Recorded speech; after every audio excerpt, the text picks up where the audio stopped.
From Wall Street outside the New York Stock Exchange to the Empire State Building or Grand Central train station, where the message is clear.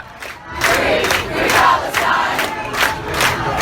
Free, free Palestine! It's just devastating to know that Israel continues to escalate its violence, its genocide against Palestinians in every way.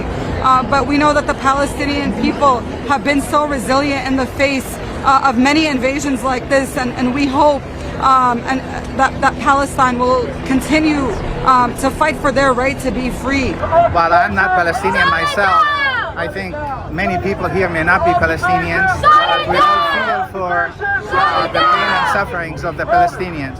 They're under occupations, they're under apartheid regime, and the whole world knows their sufferings. Unfortunately, there's double standards.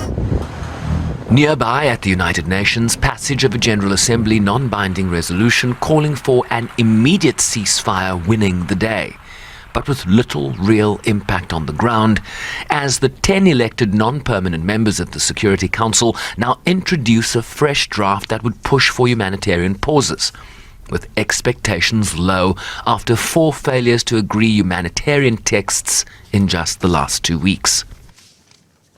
As the international community, we must be united in calling for an immediate, comprehensive ceasefire.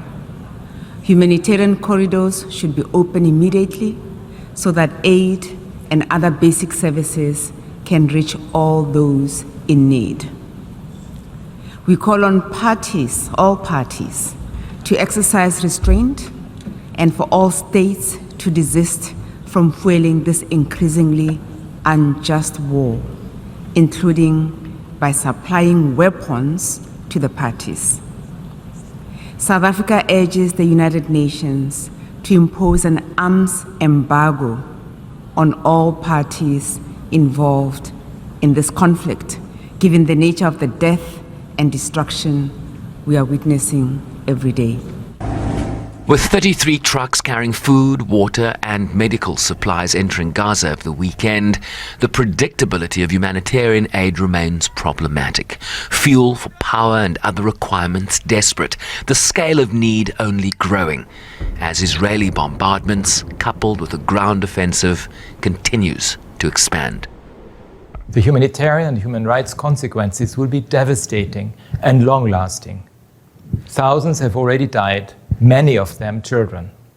Given the manner in which military operations have been conducted until now, in the context of the 56-year-old occupation, I am raising alarm about the possibly catastrophic consequences of large-scale ground operations in Gaza and the potential for thousands more civilians to die. Continued violence is not the answer.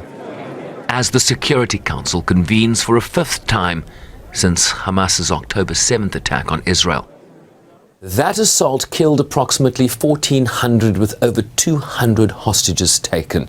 The Israeli military response has been overwhelming in Gaza as the death toll climbs above 8,000, including over 3,000 children killed.